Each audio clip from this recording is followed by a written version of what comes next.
May I have your attention, please? I'd like to recognize Mr. Cothran. Let us pray. Lord, we thank you for your many blessings. As we proceed with our meeting tonight, we pray for your wisdom and discernment, and may all that we say and do glorify your holy name. In Jesus' name we pray.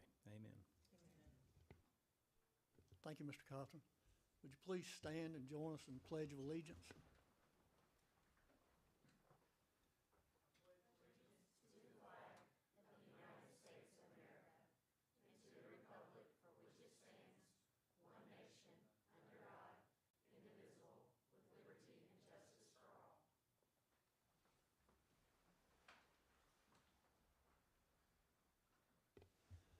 Thank you for being with us tonight. We'll go ahead and start the meeting. The first item on our agenda is the chairman's report, which consists of the consent agenda. And the consent agenda is made up of the approval of the agenda, the approval of board meeting minutes from September the 8th, 2025, the approval of any overnight field trips, and the approval of the check registry. So we would entertain a motion to approve. Mr. Chairman, I'll make a motion that we approve the consent agenda. Thank you, Ms. Fowler. We have a motion to approve. I'll second. Thank you, Ms. McDowell. We have a second. Any discussion? Seeing none, all those in favor, please signify by raising your right hand. Any opposed? It's unanimous. Our next item is the recognition of the audit committee members. A few years ago, we created an audit committee to assist and serve as liaison between the community and the board to participate in the audit process and to help as far as, like I said, a representative of the community. And we began that with Mr. Mark Holden as the chairman and Ms. Wanda McDowell as a charter member, and along with Ms. Gunter from Landrum. And they worked through the process. They did the heavy lifting and really got it off the ground and got it started. And they served their time and worked off. They were replaced by Mr. J.R. Jackson from Landrum and from Ms. by Ms. Burgess, who wound up the two most recent members of the public. But with the change in our policy, we have eliminated that committee. So because the responsibility by policy is the board to work that process. And we just want to offer our many thanks to Ms. Burgess, and we do appreciate you offering your time. And I'd also like to point out, I mentioned Ms. McDowell started with the audit committee, and now she's serving as our vice chair. So, so if at any time in the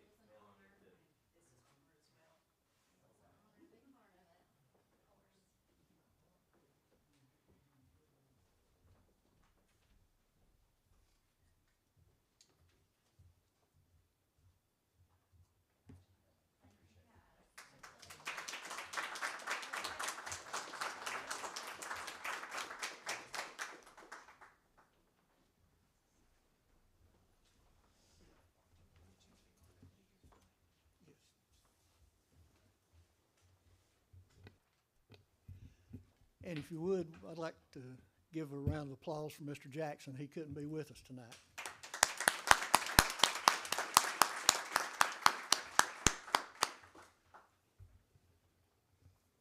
Our next item is the superintendent's report. Dr. Smith. Thank you, Mr. Rollins. Welcome to everybody. It's great to see a lot of smiling faces tonight here at our district office, and for all of our viewers joining online. In my report, Chairman Rollins, we're going to start a new segment each time, spotlighting our best, which will be one of our schools, and we're going to start with Mr. Blake Neely in Holly Springs Elementary School. Blake?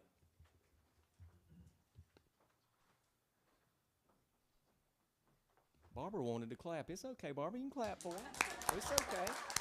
Hey, we're not in church. We'll hoop it up.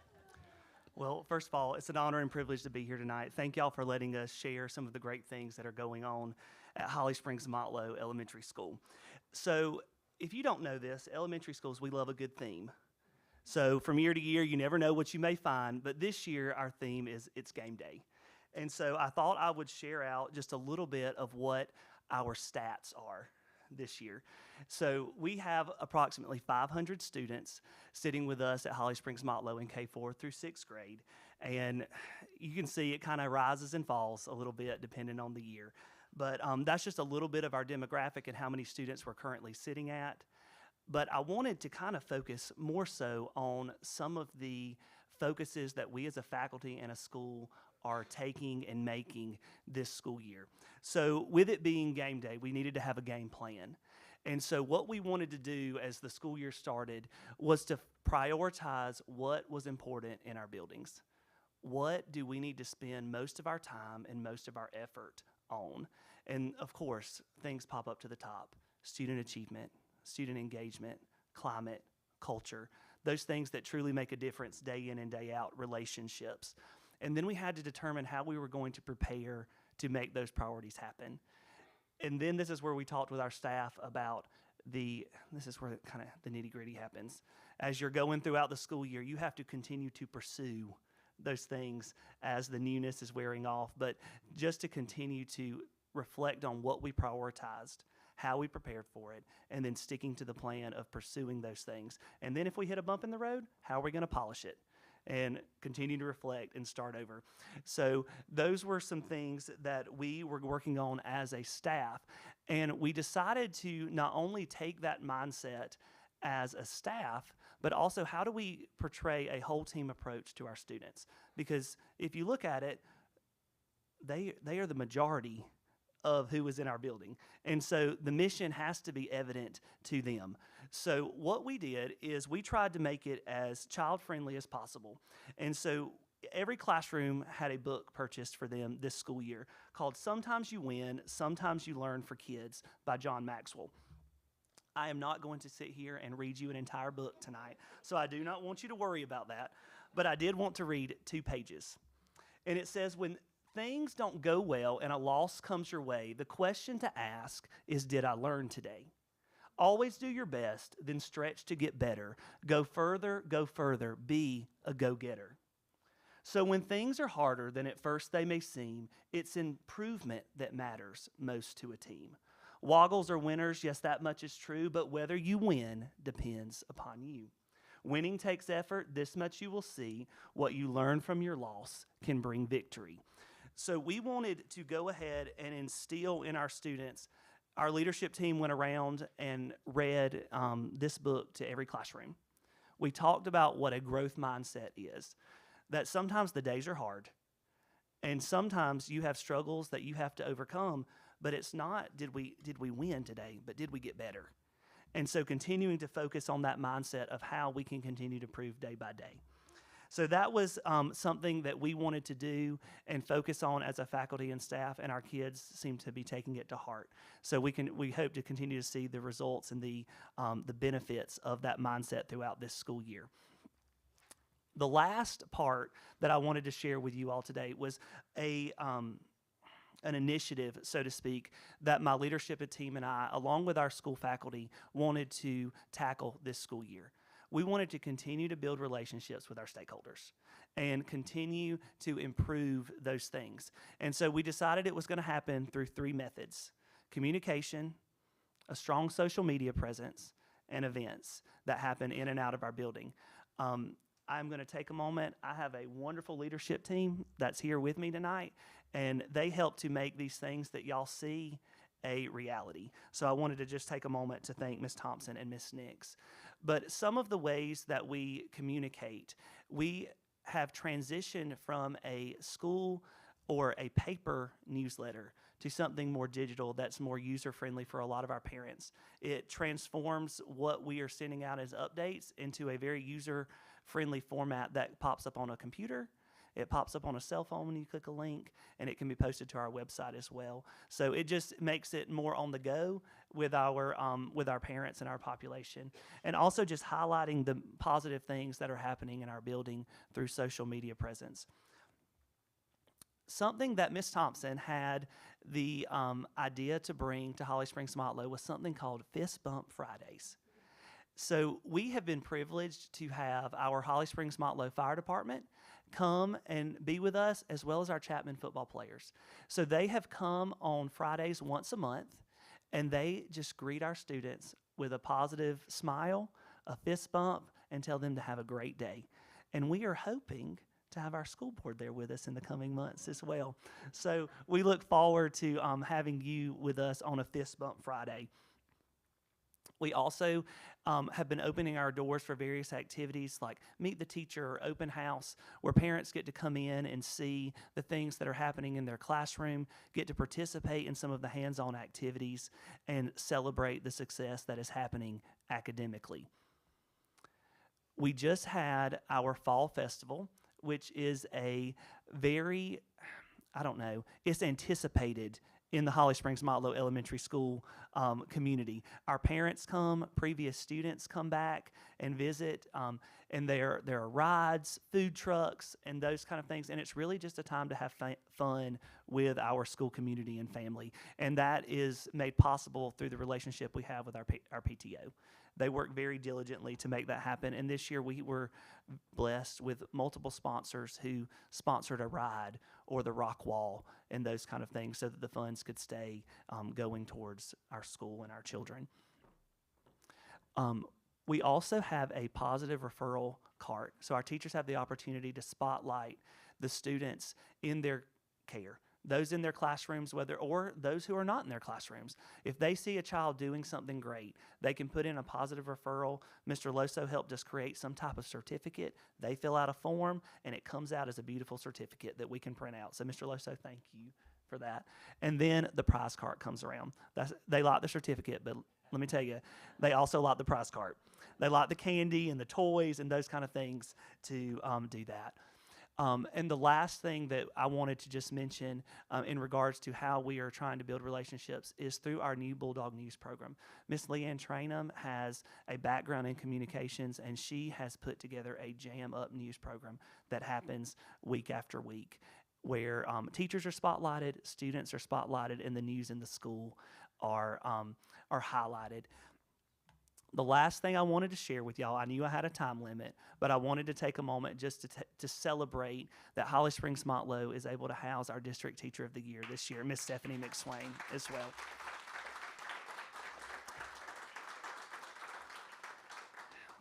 That was a very brief synopsis of some of the things that are happening at Holly Springs Motlow, but we wanted to thank you for your support and all that you pour into our school so that these things can be a reality for our students. So we appreciate you all, and thank you for what you do.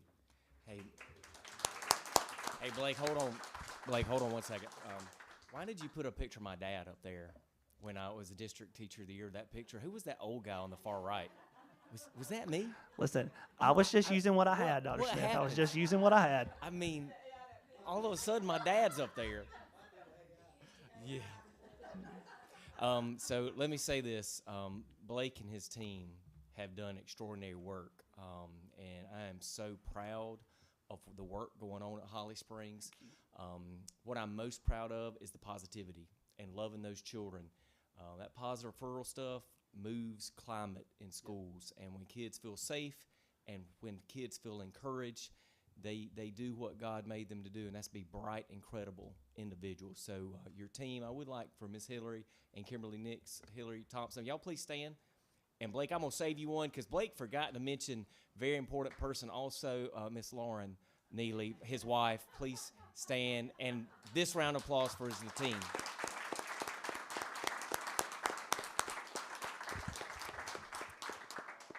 All right, thank you. Yes, sir. And carrying on to one more recognition, I'm going to go to the podium.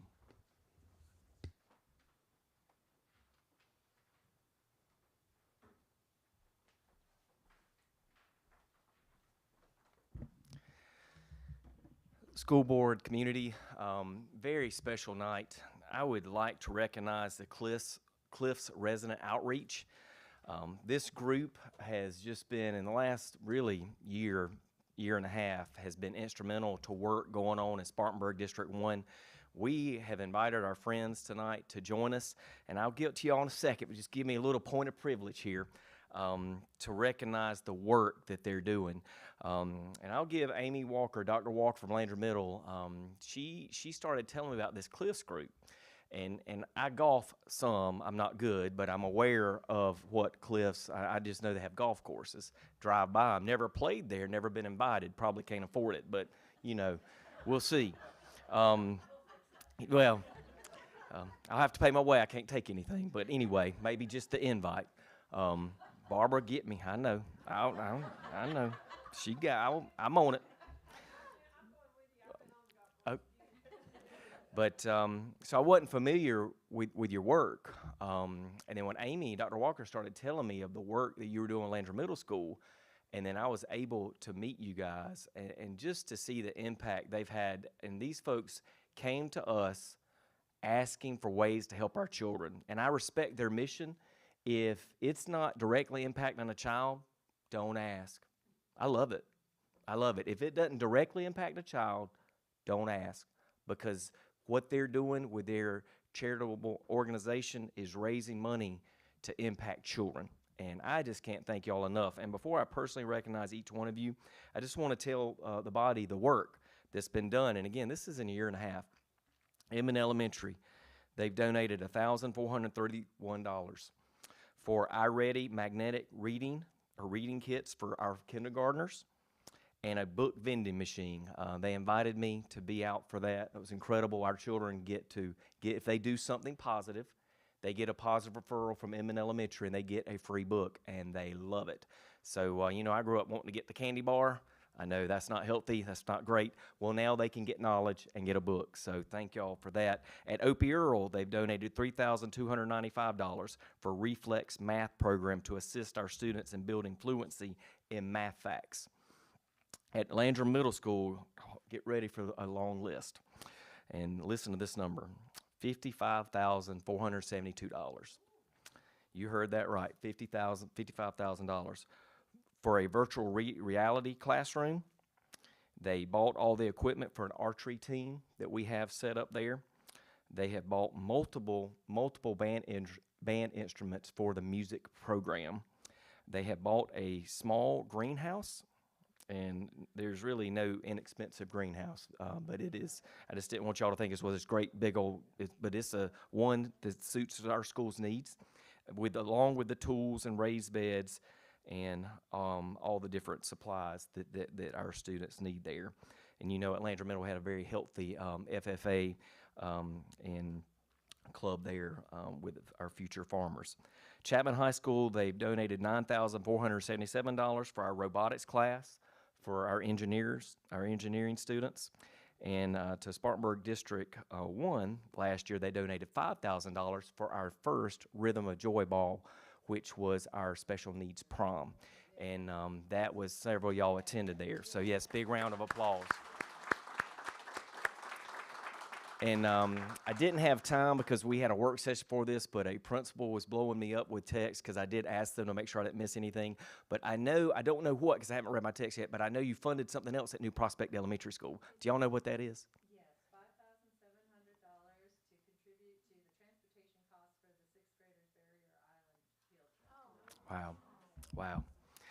So you're going to test my math here. I had our total so far for $84,675, but I think I can do this math. That's going to bring our total to $89,675 in a year and a half. A big round of applause for our friends from Cliffs Residents Outreach. That's incredible. That is worthy of a standing ovation.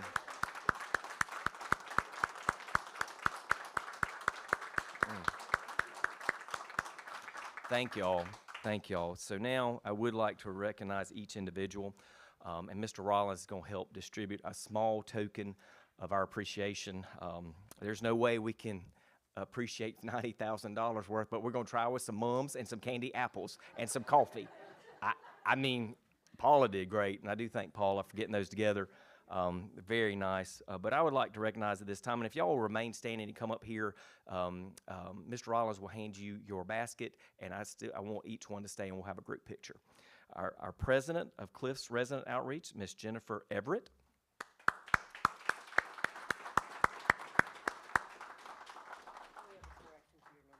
Okay. Oh, wow.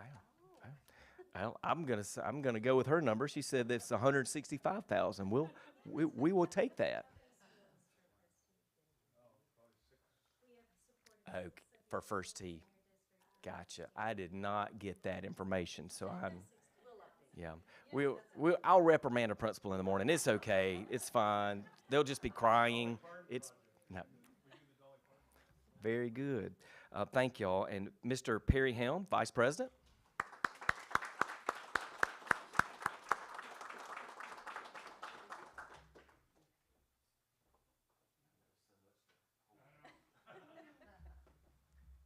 Miss Joda Coolidge, School Liaison.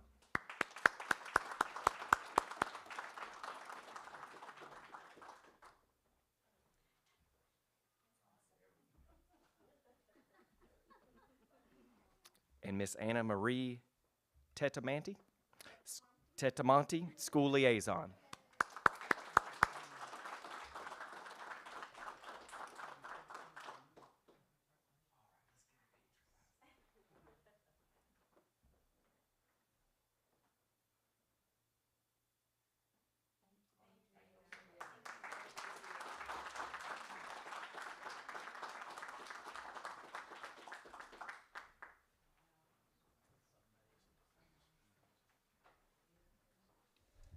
Mr. Chairman, that concludes my report. Thank you, Dr. Smith. And thank you for Holly Springs presentation, and thank you so much for the cliff at Glassy. We just can't thank you enough for what you've done. With that, if you were here for special awards, you're welcome to leave. We'd love to have you for the rest of the meeting, but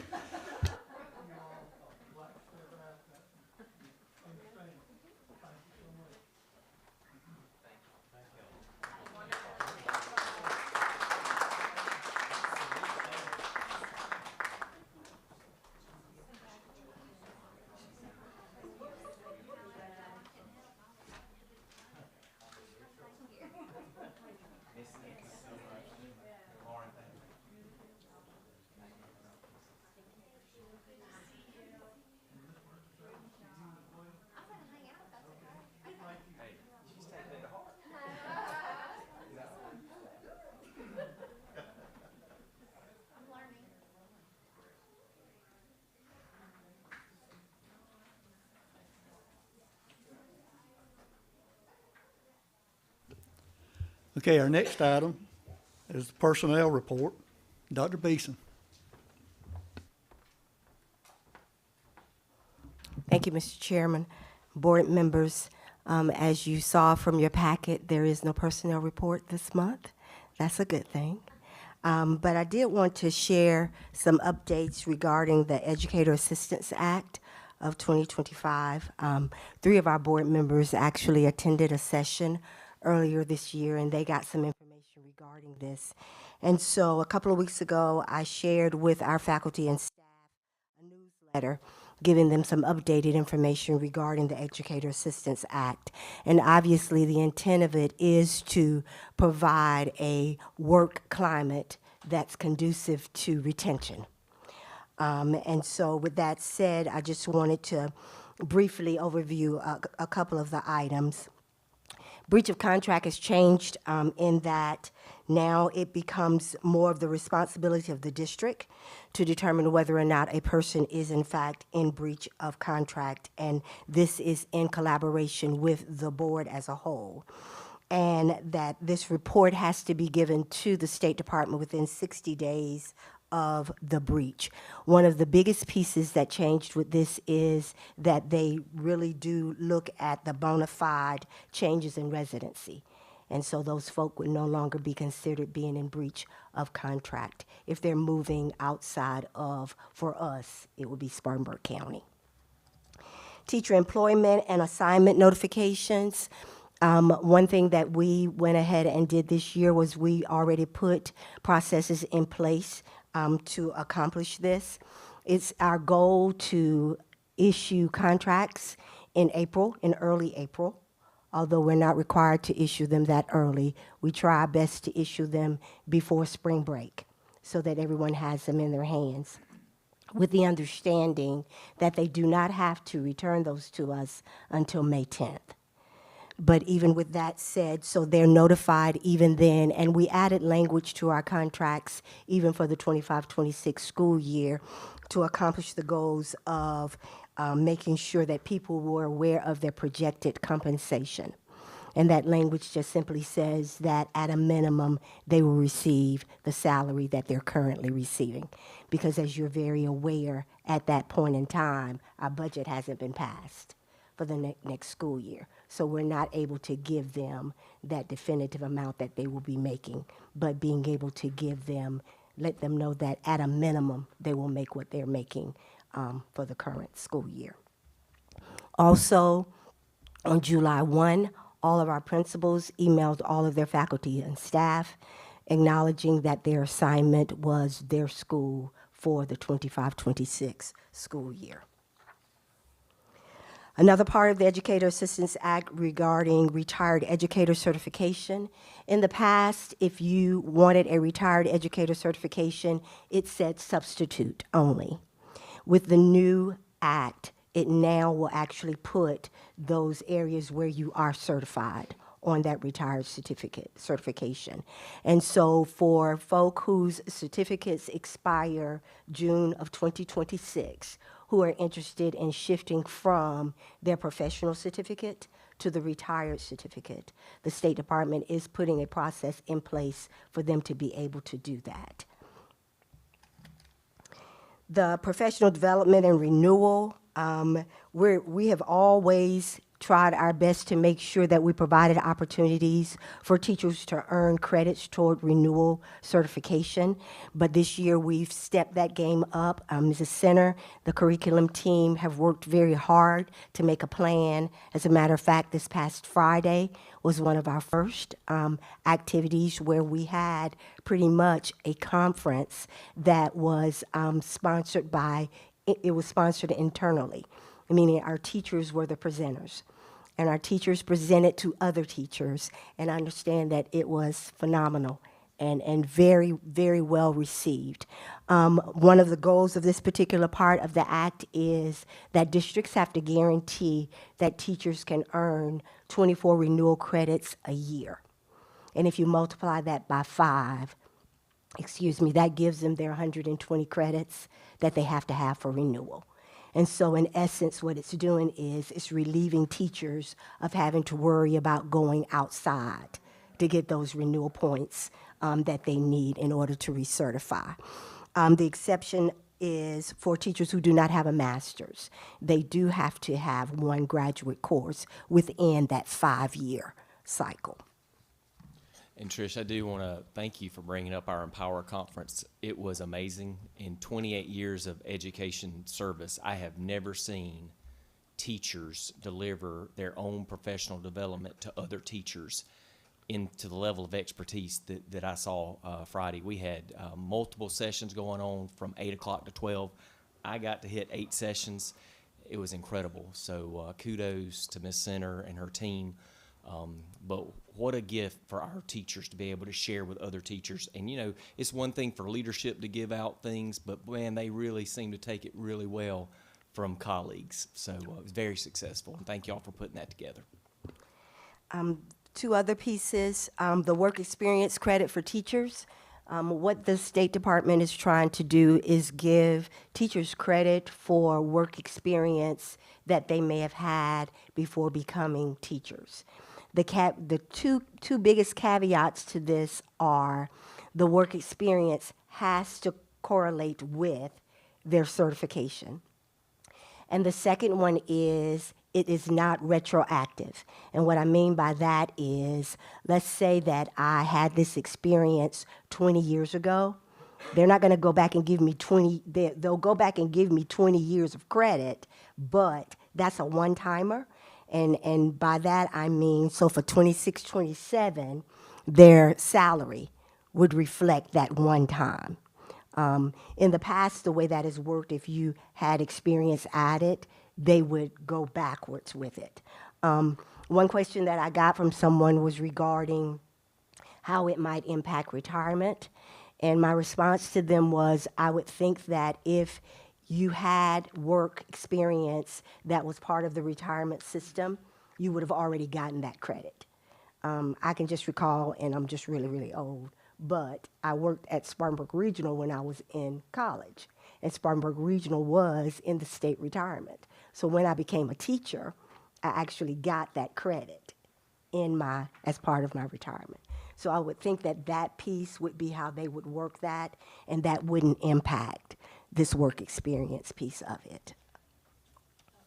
Yes. Very much so. Yes, ma'am. Very much so. And at this point, if I'm understanding in terms of their timeline, they're planning on presenting their proposal to the state board in November. And once they presented it to the state board and the state board has approved it, then they will push out the information. Teachers are responsible for requesting this work experience and the documentation to validate the experience. Okay? Question, Dr. Smith. In reference to the event Friday and during the workday that you were talking about, I read about it on the web page, and it sounded like it was phenomenal. Can in the future can we be notified when something like this in staff developments are Absolutely. going on, so we can just step in and observe and see our teachers in action and what they're contributing and their knowledge and camaraderie and working across lines to learn from each other. That would be wonderful. The next one will be in March the something. Okay, it's March. We'll get that And out. we will make sure that we get that out to you. And then the last piece is the State Department is initiating a non-certified teacher pilot where they are allowing school districts to apply to be part of that. Again, this is something that they haven't completed the guidelines or gotten approval from the state board yet in terms of how that is going to look. But basically, we understand that districts will have the opportunity to apply to be part of the pilot, and you would be able to have up to 10% of your personnel that's not certified if you're selected to be part of the pilot. And that is my report. I'll answer any other questions that you all may have. Dr. Beeson, I really like this newsletter. Thank It goes you. out to all of the staff. That really promotes unity. Information is power, it's transparency. It's perfect. Thank you. Thank you. Thank you. Thank you. Thank you, Dr. Beeson.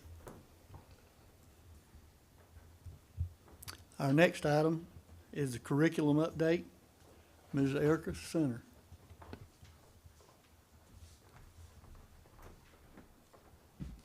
Thank you, Mr. Chairman, board members, Dr. Smith. In your packet, you will see a colored copy of it's hard to believe we're thinking about 2026, 2027, but here we are. You will see the 2026-2027 calendar proposal. I will say that just as we've done in the past, we have gotten feedback from teachers, our Teachers of the Year, our school improvement councils, and of course, our PTOs as well. So if you look, it is color-coded. So the light blue, actually, I guess you would say dark blue, is the staff development days. And I'll draw your attention to the first staff development day is falling on July the 30th. And the last would be June 1st. In green, you see that those, the green represents the first and last day of school. So there's only 2 green days on our calendar. The first day of school for students on this proposed calendar would be August the 6th. And I will just kind of also add that that would be a Thursday, Friday start. And our last day of school for students would be May the 28th. And then in yellow, you will see school holidays. I will draw your attention to October. This would be something that looks a little different. It's new. It would be fall break on the 15th and 16th. Everything else looks the same. Another new feature would be if you look to February, the 15th through the 19th would be a midwinter break. I'll also add that we would have 5 e-learning days like we've had in the past, but we've also included designated inclement weather days listed there as well, in hopes that we won't need them. But as we experienced last year, we may. So we included the designated inclement weather days as well, in addition to the 5 e-learning days if we were to need them. There's no action required tonight on your part. This is just for your information, and we'll be asking for a vote on this 26-27 proposed calendar at our November board meeting. Yes, Are we open for questions? absolutely. Okay. I'm sorry, where are the e-learning days? They're not on the calendar. I was just Okay. including that Okay. I did not want you to be confused when the designated inclement weather days were listed there. Okay. Those are in addition to the 5 e-learning days that, depending on the situation, may arise throughout the year. So we do Okay. still get those 5 e-learning days. And I have another question. Yes, ma'am. Too. Has any of the PTO been involved? Yes. In creating Yes, of this? and- Because and- these are 2 additional weeks where parents gonna have to get some Absolutely, daycare. absolutely. Okay. They And I- weren't and I involved in feel the like- creating, but they've been, the feedback has been It's been- solicited. Listen, this is done in other districts. I did we talked about it earlier, and so I called a few friends that I had in other districts, and it's very well received. Yes, we've gotten a lot of positive I feedback. think once we get through like what's The a newness, fall break, yes. what's kind of a midwinter. Once we get past that hurdle, I think this is going to be great. I think it's going to be great for kids and their retention, and it'll also be great for our teachers. Absolutely. Yeah. The biggest difference, and Wanda, you're exactly spot on all that. Instead of having an 11-week summer, it's a 9-week summer. Right. But in reality, we're only starting school 2 days before what we did this year. And then there will go a week after that. So what we've heard from teachers and staff is what you just said, that time for the summer to be a little shorter, but also to have those breaks built in Yes. with the year. Yes. So, and the whole county, guys, y'all know how this works. Yeah. Each district has a vote. We all poll our PTOs, our SICs, our teacher forums, and then the superintendents vote. This is the calendar that's been selected by the whole county, all 7 districts. And we're asking for your vote, but that's board policy. But we're bound, kind of like we are with our, just like we do with the teacher millage, with the 1 mil every year that goes to the increased teacher pay in Spartanburg County. That is, that's a group decision. Yeah, teacher equals, it goes. Teacher equalization. Each Yeah. equalization. Ms. Center, Yes, ma'am. Can you just verify that the white strike through, those are just half days? Correct. Okay. Yes, ma'am. Okay.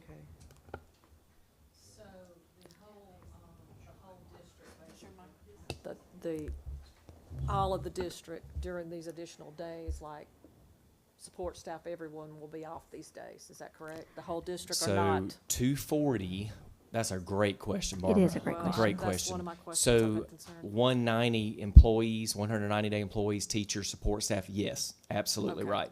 okay. 240, in No. 240-day contract will not, but what we will do, though, we've not been able to do this in years past, you can only take your vacation in the summer. Well, now that will open up for 240 employees vacation during this time. So nobody's given more vacation days, you're just allowed to use them at your leisure at any time during one of these days. So that, there has been a lot of positive feedback from folks that will benefit from that.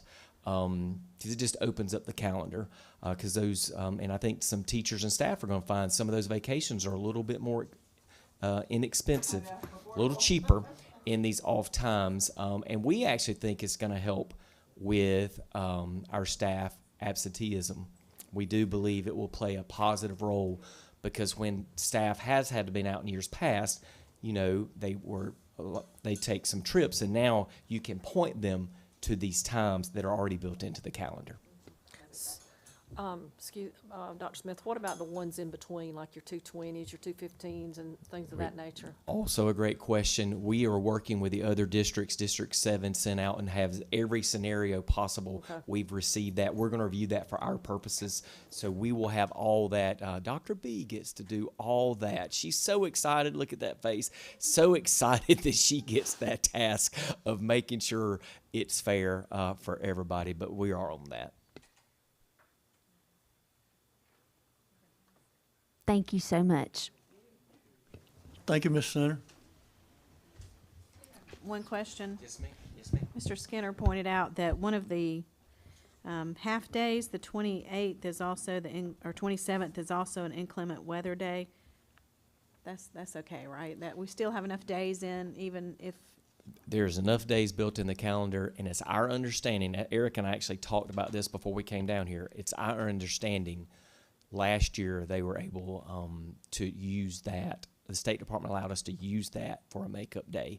We would have to get additional clarification on that, but that's our understanding based off what they approved That last the year. half day would then become a full day, essentially. Yes, the day would Yes. become a full day. Yes. No, that's a fact. If the State Department would let us count that for one of the makeup days. What day did you say school started this year? This year, This year? I believe it was the 11th, August 11th. Thank you, team. The 11th. So it started on a Monday this year, Coach. Next year it'll start on a Thursday. But if we would have just done the same old regular calendar, by my math, would have been the it was 10th. only been 2 days different start. the And we week- actually worked with churches. We had several churches that had planned mission trips that last week of July. So we listened to that feedback, and I'm talking as a county here, not just District 1, but as a county, and to make sure that those were not impeded at all. That is how that date was come up with, not to start school in July, but to start school in August. So that was listening to feedback from all 7 communities together. What about dead week as far as athletes? Also an excellent question. Not to be pumping you up here, Barbara. That's a great question. We superintendents in South Carolina are I shouldn't have said that. That's my bad. I will take it back. But that's another great question. The high school league is examining that now because, as I shared with y'all in a previous email weeks ago, most districts in the state now are doing a modified year-round schedule. We were one of the handful, less than a handful not. So the league is working now with the membership to look at that. Now, as of right now, Barbara, it would still be that last week of July. I do not have an update on that. But I know I got an email from Commissioner Singleton saying that was on their docket for things to examine this year. Okay. So they're working on it. But thank you. The week of February 15th through the 19th, that's something new. Yes, sir. Yes, sir, that's new. And also the long weekend in mid-October is new. Those are your 2 major differences. question, has Spartanburg County, the superintendents, have you guys discussed year-round? Not anything outside of this. We have not, and that's nothing that I'm looking to do from my administration. I think this is more than enough toe in the water of change. I think that would be something you would have to dig deep into parent surveys, community surveys. You would have to have a whole lot more work done because that would be a seismic shift. This is a very small shift, but no, I can say that year-round was never brought up. Funny story, I'll make this really quick. So New Prospect, they have this writing initiative going on over there, and I got a letter from a 6th grade child, and was just she thought she sent it to the state board, but that doesn't matter. I guess I'm the state board to her to have my name on it, and it had my address on it, and it was the sweetest, kindest, cutest letter from a 6th grade girl. And I really freaked her out because she said, Superintendent, please, please, please don't make us do this. I believe she used the word hideous thing of having to go to school year round. I think she said hideous, horrendous. It was something like that, diabolical. Yes, she said it is diabolical to go to school year round. And so I called Miss Wright, the principal, and I said, here's what I'm going to do. I'm going to freak this little girl out. I wrote her back a real letter, and I had to type it because y'all know my penmanship's poor. But I typed her a letter. I signed it with my hand and sent that child back that letter explaining to her what a modified year-round schedule is. And then she sent back to me an email the day she got it. She said, thank goodness. Thank you so much. And that was just the precious interaction of a child who was being taught to write a letter, a real letter, expressing her concerns in a real way. She actually sent me 2 letters because I think the first one she felt was a little harsh. I was like, girl, but she sent me 2 letters, and then the little sister sent me a letter. So there was an active campaign amongst New Prospect students to make sure. But talk about a blessing and being in a role where when I open things, I have no idea what I'm going to get. No idea. When I open an email, when I open a letter, well, what a blessing. Did you check What to a see if blessing. Ms. Rogers was helping in that classroom? I did not. But that sweet child, I'll never forget that. That is a memory for a career. And then, what a great job at New Prospect to be teaching our children to communicate. But diabolical. Thank you, Paula.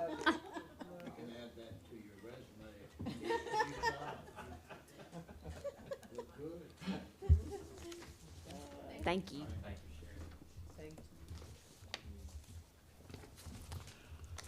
And Mr. Loso. Thank you, Mr. Chairman, members of the board, Dr. Smith. This presentation looked a lot different about a week ago. So early fall, the South Carolina Department of Education aimed to release the South Carolina report cards on October 15th. They preemptively changed that date to October 13th, which made us very excited that we could present the results to you on an actual board night the day that the results came out. Unfortunately, we received a memo from the State Department on Wednesday of last week letting us know that that would be pushed out to early November. So unfortunately, we do not have the opportunity to present those results to you because that information is still embargoed for public consumption. So I do not have any information to report to you on the results other than building the anticipation for next board meeting. So I appreciate the opportunity to let you know that, but we do not have those results. And Josh, while you're there, I do want to express we really had a plan to celebrate, and we're still going to celebrate because we have a plan to celebrate with our district because I can say we did very well, and we are very proud of our teachers and our staff. Our teachers and our staff worked really, really hard last year, and their hard work and labor, we saw through these scores the fruit of their labor, and we're so proud of them.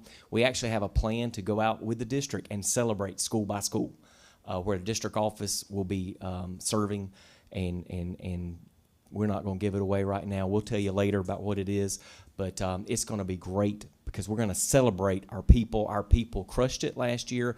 I just wish we could talk about it tonight. That's why I had Mr. Loso drop that memo from the state in your board packet. We just legally cannot do that tonight, but we can smile and know that good things are coming. And thanks to Josh for all you've done with that. He has been faithful to give me updates every day, because we really thought we were going. We really thought when they moved the date up, that was a great sign. I mean, who wouldn't? They moved the date up, and then we've got the memo. Was that last week? Wednesday of last Last week. Wednesday. But hey, just stay tuned. Good news is coming. Oh, well, we can also celebrate with the state that we've had the highest graduation rate in more than a decade. So we do have That's something to right. celebrate already. That's right. For the whole state. Yes, ma'am. Kudos to ma'am. that. We have tons of good news to share with you in all of our data points. Our students and staff are working extremely hard, and we've seen the fruits of our labor this past school report card, and I am very confident that we'll see even more growth in the coming year that we're in. So, Thank you. yes, ma'am.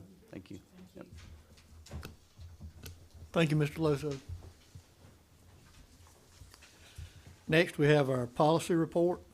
Dr. Brown.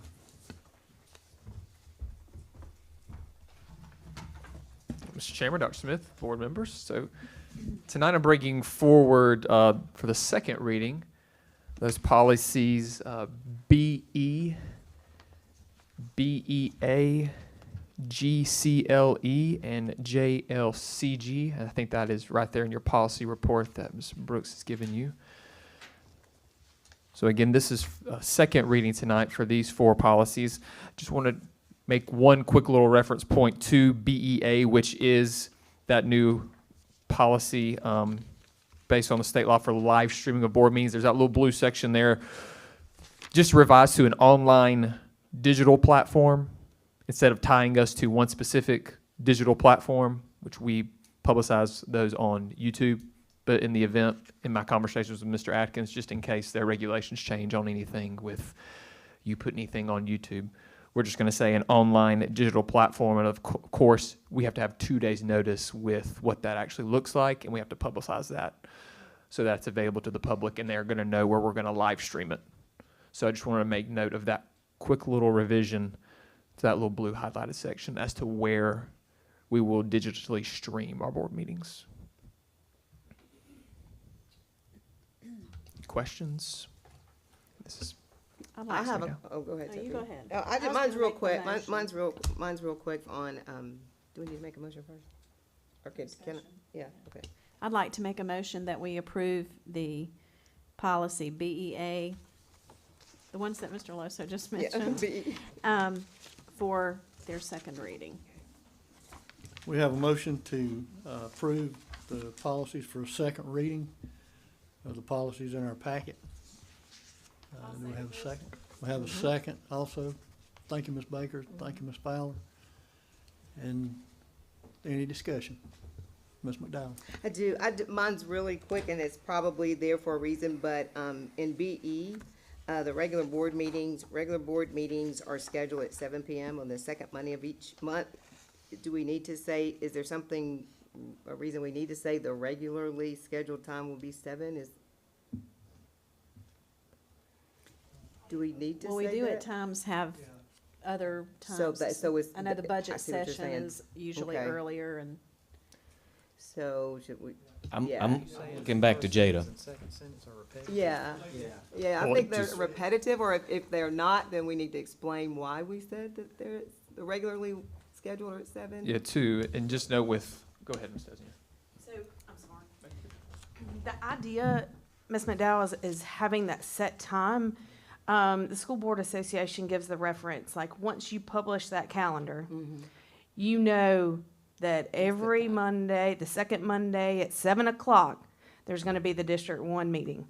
So it's almost, you have to view board meetings as kind of like the school calendar. If somebody printed it off and stuck it on the refrigerator, it's set in stone for that 7 o'clock. Does that make sense? Well, Yeah. kinda. And then it goes on to say that we're allowed to adjust it if necessary or I don't want to speak for her, but I think what she's saying is the first two sentences are just repetitive. The second sentence says the same thing as the first sentence. And maybe we put the regularly scheduled time after we talk about the other meetings? That may Wanda, be was better. that your point Yeah. to reduce the I the just- verbiage I- there, I- saying it my twice? question was, it must be there for a reason, you know, and I was just asking if it was needed to be repetitive. Or are we trying to say that that's our regular time, but we may call some other special meetings that may be at a different time? And if we are, I think we should say that, because, as well, just to explain. Okay. I'm willing to do whatever y'all want us to do with Just it. for clarification. We can't. Right, that seems like it should be. The regularly scheduled time will be 7 PM, could be Yeah. removed. Yeah, I don't see why that shouldn't be removed. We can remove that one. I can amend my motion Yes. to say that with that removal of that sentence, we accept BE, BEA, GCLE, and JLCG. I'll second. Okay, thank you. And I'm sorry, I misunderstood Oh, no, at no, the that's beginning. okay, I promise. But we have an amendment to that to remove that second sentence in the third paragraph of Code BE. And we have a second by Ms. McDowell. Any further discussion? Seeing none, all those in favor, please signify by raising your right hand. Any opposed? It's unanimous. Thank you. Thank you. Thank you, Dr. Brown. And next is our finance update. Ms. Brady? Thank you, Mr. Chairman. I'm gonna pass this sheet out just really quickly.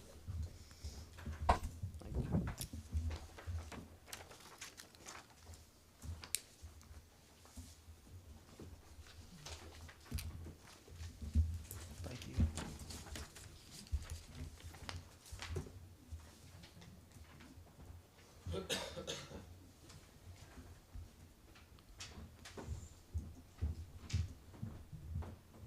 Okay, last month we came to you, and talked about possibly moving a portion of our general fund balance or committing a portion of our general fund balance, for future building projects.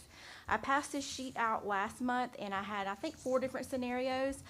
This sheet is very, very similar. The amounts are a little bit more concrete, based on, cause I will kind of scroll for a second and say we're moving very swiftly through our audit. So, these numbers are pretty good numbers for where we're gonna land for 24-25.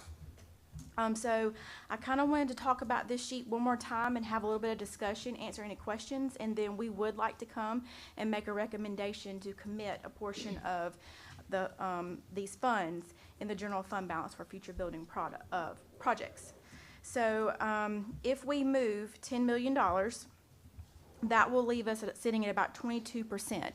If you remember, the rule for Department of Education is that we have to have 8.33% of our general fund expenditures sitting in an unassigned fund balance. Otherwise, they will put you on a fiscal watch or fiscal caution status. So if we move $10 million, that will leave us with a little about 14.6 million, and we'll be sitting at about 22%. If we move $11 million, it will leave us 13.6 million, and it will put us right at 20.6%. And then if we move 12 million, we'll have $12.6 million sitting at just right at 19%. 19% is really kind of the sweet spot. Based on what we've heard from the state, they kind of look at 20% and above, and so if we can hover between that 20% and below mark safely, that would be my recommendation for the board. Are there any questions? And board, keep regard in to the- mind, if you vote to do this, you can always move the money Correct. back. The board just would Correct. have to take a vote to unassign it, right, Lacey? Yes, sir. So are is this to go to capital? So my projects? recommendation is it would remain in the general fund and we would just commit it, which means it has to be legally voted upon by the board to commit these funds. And what it does is it gets it out of that unassigned figure that goes to the state and gets reported as unassigned fund balance. So it looks like while it's still sitting in the general fund, it doesn't count, you know, as part of your unassigned fund balance, to the state. So this is not something we would be moving for specifically our capital plan? Not It's at not this for time. that. Is this something that we're considering for maybe some of the building projects that are not part of the referendum? It will be for anything with the building project. I wouldn't commit to anything past that, but anything that, now we could do that. I mean, it could be, well, no, take that back, Debbie. It could be used for anything in regards to building. So that is a true statement. Well, I like the idea of not just, you know, having an excess of taxpayer funds and then asking for more funds to do other things. I like Correct. the idea of moving it. I just wondered, you know, if you've got $100 in your pocket and you don't know what you're gonna do with it, it tends to get away from you. So I'd like, you know, kind of have concrete plans instead of Sure. this is just our slush, you know, that That's sort right. of thing. So assigning it like to a building fund? It would just, I'm not hearing well, that, but- so in the general fund, in the accounting world, you have unassigned fund balance, you have assigned fund balance, you have committed, you have, non-spendable, and then there's one more, and I apologize, I can't remember what the other one is. But what it does is it still remains in that general fund, it's just committed to be spent on future projects of some sort. And so at some point, we could move it out of there into like a building fund if the board wishes to do that. But the recommendation would just be for it to remain in the general fund and committed for future building projects or land acquisition. So anything that we would not necessarily choose to cover in the capital program, it could also be used as contingency for the bond referendum, if that were to pass. And when did you say we would vote on this? Tonight. Tonight. We're voting on this tonight. We discussed it at the last meeting. We Right. discussed It just it. wasn't as I concrete just, yeah. last time. I would just like to make sure that we're moving this from fund balance and that it is going towards building or land or Yes. not Yes. just for, because we're running short in our general The, fund. the whole It- point, I guys, won't- was, I and we talked about this at the last meeting, was to have this money assigned to the building project in case there's any issues, because you need to have money, and we're gonna hold, and we are going to, everybody says they're gonna hold everybody to prices, and we are, but we have to prepare for problems. I think it would be unwise to not have contingency. So this was what we talked about in terms of making sure we had contingency plans in case there was anything going awry with any type of building project. Okay, I'm not being negative, but let's just say that the referendum doesn't pass. So these funds would have to be used for building repairs or, They could be. I mean. Sure. We're not That's necessarily. all we would Absolutely. have if our referendum doesn't pass. they could be moved, like they said, they could be moved. Or it could be used to do a project. Correct. All we're doing, all we're I mean, a asking building is to project, commit you know them. what I'm saying, Yeah. that's what I'm Yeah. saying. Okay. So is there a benefit for us committing it instead of assigning it? That's my question. Well, Does it have to be it doesn't have to be that specific to assign it? well, committing is actually more, is actually carries a higher weighting. And it's just based on who is committing it. With it being the board voting to do this, see, the administration staff could technically assign fund balance for future uses without the board approval, based on the hierarchy of the fund balance. I'm not trying to get in the weeds too much. So we could either, assigning it just gets it out of unassigned, assigning or committed. But because we're bringing this before you, the wording that we're using this evening is just committing these funds to future building But the processes. protection for the taxpayer is we can't use it for anything else. Correct. Right. Yeah, That's once- what That's once the we- protection That's what there. I'm after. That we That's what I'm can't just after. say, oh, we're just gonna put this money here. No, the board is voting to move it for building fund, building or land acquisition, and that is all that money can be used for. Correct. And if the That's what I'm board after. ever decided they didn't wanna That's what keep I'm that after. money there, then the board through the chairman, could put it on the agenda and the board could vote to move it back. There's great flexibility Yes, and that's with why, it. that's why I say commit that way, because it takes it and the board would have to vote to move it back to be used for other. Okay. So is this similar to what we do for the technology update, assigning general fund? We actually moved the technology, well, now we did do that 1 year. Yeah, you're absolutely right. Right, our refresh, is actually built into our capital program. So Okay. it's part of that now, but you are correct. We did that 1 do year. that 1 year. Okay. So if it's committed, I'm sorry, Nope, go ahead. if it's committed, it can be spent from that general fund account? Correct. Or from the we commitment could transfer it. Without transferring, or? Either way. And our recommendation is for building fund or land acquisition. That's the recommendation. Yes, yes. If you Well- move the money to another fund, would the board have to approve the spending of that money? Or can they be spent without the approval of the board? Well, the board, if we moved it to a building fund, it would operate like our capital fund. Yes, sir, you would have to approve it like you do our capital funds. But, I mean, but the same thing would go here, with us committing it. You'd have to approve what we spend the money on. So Now that we either have a- way, it's gotta be approved by the Correct. board. Yes, sir, Coach. Now that we have the operating budget and then also the capital budget, and now every year y'all approve both, because I think now we've done the capital budget now 2 years in a row, right, Jason, or is it 3? We've approved 3? Man, time flies. But we approve every year 2 budgets within the budget, the operating budget and the capital budget. So absolutely, it would have to be approved by the school board. Mr. Chairman, I'd like to make a motion that we approve, or we commit to future building projects or land acquisitions by moving 11, scenario 2. Okay. Tonight. Or, Administration was recommending 3? But We we but can go are with whatever the what- wisdom of the board Yes, is. whatever you're more I comfortable thought we with. were looking for the 20%, so I went with, I see scenario what- 2. yeah. But I'll move that to scenario 3. Thank you, Ms. Fowler. We've got we have a motion that we move $12 million, or commit $12 million to a building program I'll or second. land acquisition. I will second. Have a second. Thank you, Mr. Vanford. So with a motion and a second, is there any discussion?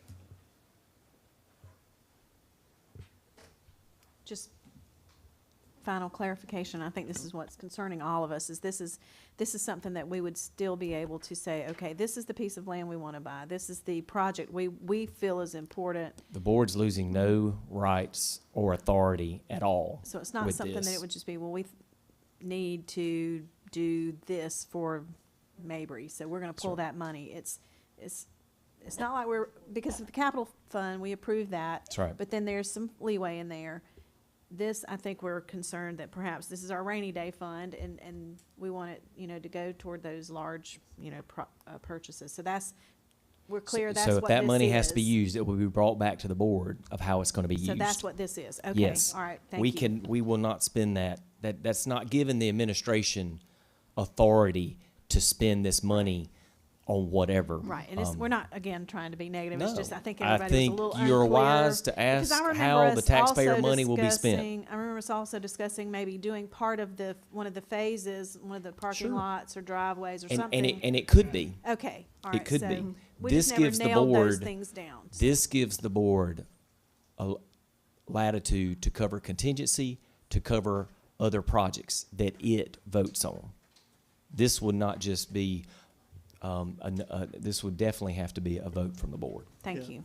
And depending on the outcome in November, option 3 leaves us in a better position to meet the immediate needs that need to be addressed. Gene, that's an excellent point. All right? there's definitely some that needs to be. Yeah. Yeah, but this is not putting it out there and releasing it to be spent without board approval in the future. We're gonna lock it up. Option 3 gets us to where y'all feel more comfortable with Yes, sir. with the And, funds, and in right? the event that, something changed with our, financial situation, we would come back and the board could vote to amend that or, move some back if we needed to. But this is a good comfort level. So, How's our audit looking? great. Think Great, they'll be we're, ready November? Oh, yeah, absolutely. They'll Well, present? I don't know if they're going, I'm not sure if they're going to present because they usually present in December, but, Okay. we are on time. Okay. We're actually a lot farther ahead this year than we were last year, so. The only slow part the auditor told me is Yes. the single audit with the Correct. federal programs. They have Right. not gotten Right. everything that they need Right. from that, and that's not a District 1 thing. That is a federal Right. federal thing that that when they get that cleared, then they'll be able to release that. But our audit is, he met with me a week or so ago and said it was going very well. Mr. Chairman, I'd like to call the question.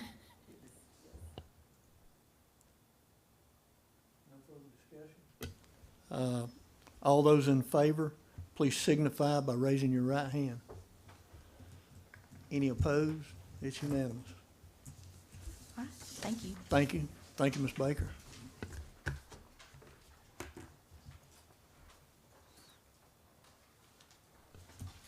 And our next item is executive session.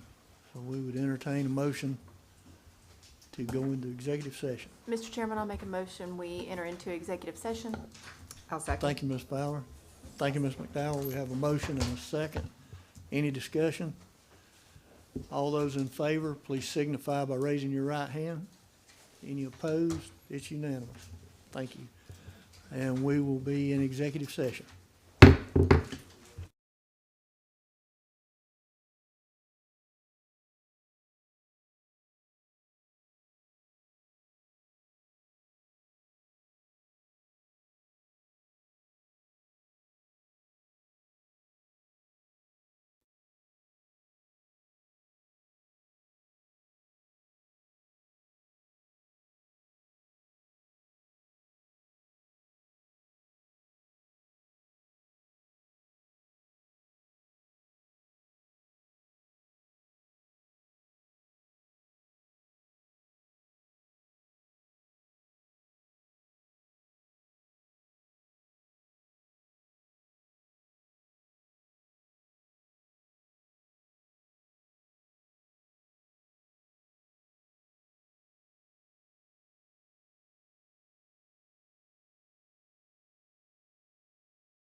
we have your sister prepared it, Kelly.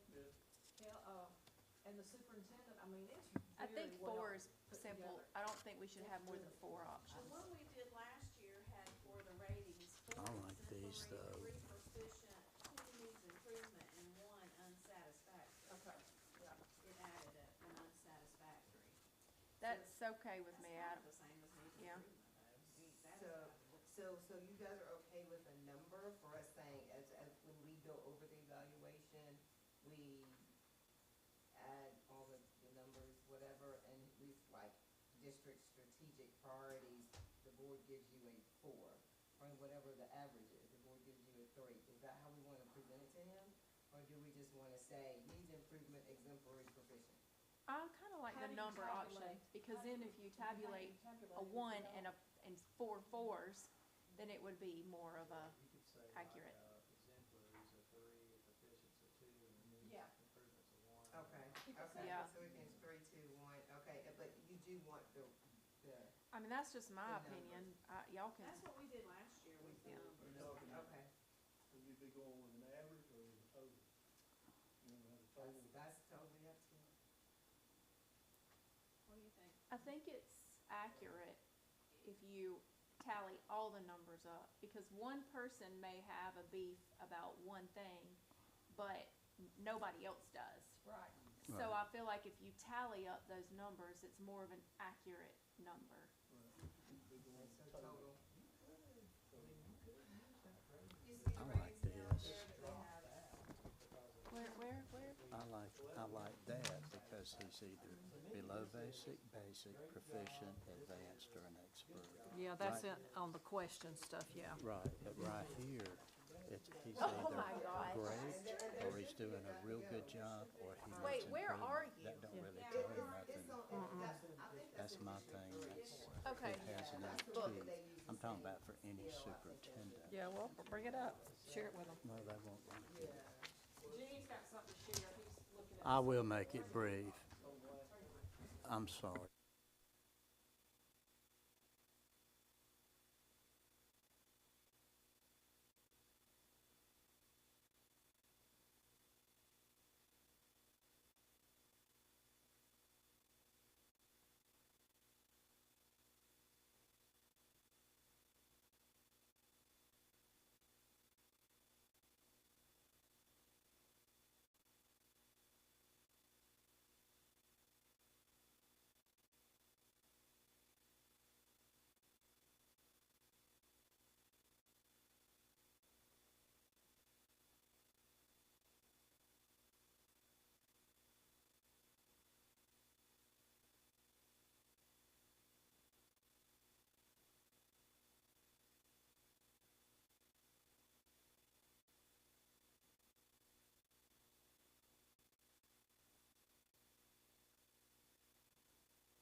Mr. Chairman, I make a motion, we come out of executive session.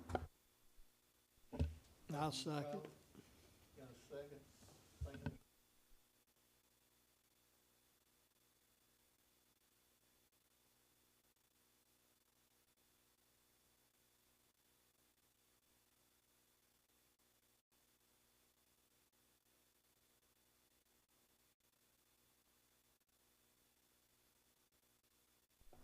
Mr. Chairman, I make a motion, no action was taken.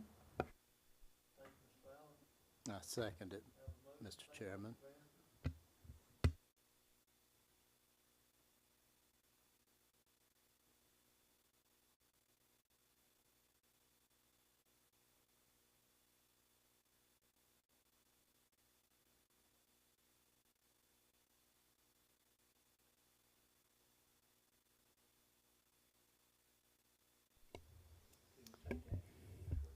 Mr. Chairman, I make a motion to authorize the board chairman and the superintendent to investigate the acquisition of real property to meet the future educational needs of the district and to negotiate and sign any proposed contract terms contingent on the review, approval, or ratification of the Spartanburg County School District 1 Board and any other state agencies as may be required by law.